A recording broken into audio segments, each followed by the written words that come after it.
Okay, so we're seeing the bike on layer 1 now because we've deleted everything else apart from the bike, and we can also see layer 2, and if we delete everything apart from the bike on layer 2 we'll see the bike on layer 3. So let's create a layer mask for layer 2, and we can do that by going up to the adjustment layer again. We're just repeating the process we've done before, but repetition is a good way of learning. There's the mask, drag it under, hold the Alt key between the two layers just on the border there, click, and these are now attached. And then select the mask and Control I to invert it, and then that entire layer 2 becomes transparent. So what we need to do now is to just get a white brush and then bring back the bike on that transparent layer so that we can see 3 bikes together from 1, 2 and 3. Let's just do that to show you. There's the brush, there's the white, click on the mask and start to spray, and here comes our third bike. Now this is in the sky, so this is going to be easier to add to the scene. If you want to Control plus to zoom in, that will help you get a better look at the layer. And the great thing with masks, of course, is if you make a mistake, just press X to swap foreground and background around, and then you can hide it again. X again, just to bring this guy back. I've got to make sure the clouds look okay when we blend those in. Yep, that looks absolutely fine. So we're now seeing the bike on layer 1, layer 2 and on layer 3. Now let's just move this layers palette to the right here, and let's just hide layer 3 for the moment to see the bike on layer 4.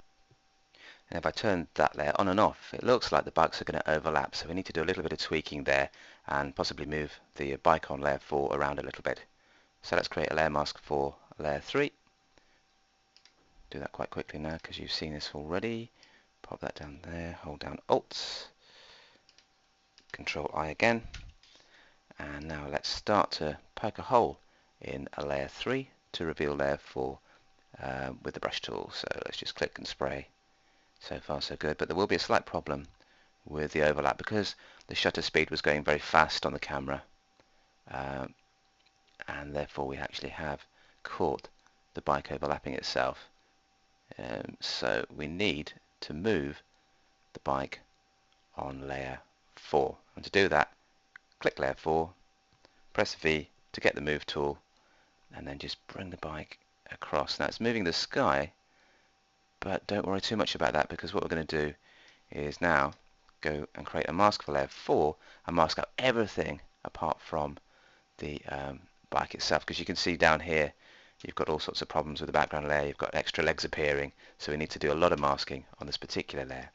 So to do that, again, levels adjustment layer, click OK, drag it below layer 4, hold down Alt, and it's worth showing you this one, Control I again, because this is what happens if you get a complicated section. Now get the brush tool again and start spraying back just the bit we want to keep from this bike here, and again we'll have to move layer 5 as well because there's still a bit of an overlap. I mean, it's almost working actually the way I've brought it back.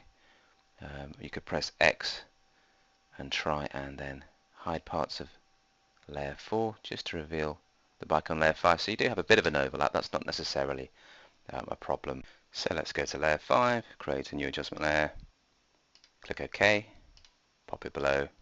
You get the picture now. Hold down the Alt key between the two layers, press and click, and then click on the mask, Control I to invert, and now we get that brush again. Let's just bring in this chap here. Now I think we're going to have to move him a little bit because it'd be nice to have the bikes separate, so I'll just spray over him for the moment fairly roughly, press V to get the move tool and just bring him down a little bit, and now you can see it's just the bike that we're showing now with a few clouds in the background. They're misaligned slightly, but it doesn't really matter because it's clouds. You can get away with that. Back to B for brush again. There's the brush tool selected, and then make sure if you make a mistake, Control Z. You've got to go back to the mask to carry on editing. Now we can spray, and there's our next bike in position, and also of course our bike on the layer below. So we've got 1, 2, 3, 4, 5, 6 bikes showing up. We're all ready for bike number 7. Let's create a final layer mask. Go to levels, click OK, drag it below layer 6, hold down Alt and click between the two. Click the mask, Control I, and then we can finally poke a hole through layer 6 here and just reveal the bike on layer 6 with a white brush. And that should be our perfect multi-exposure sequence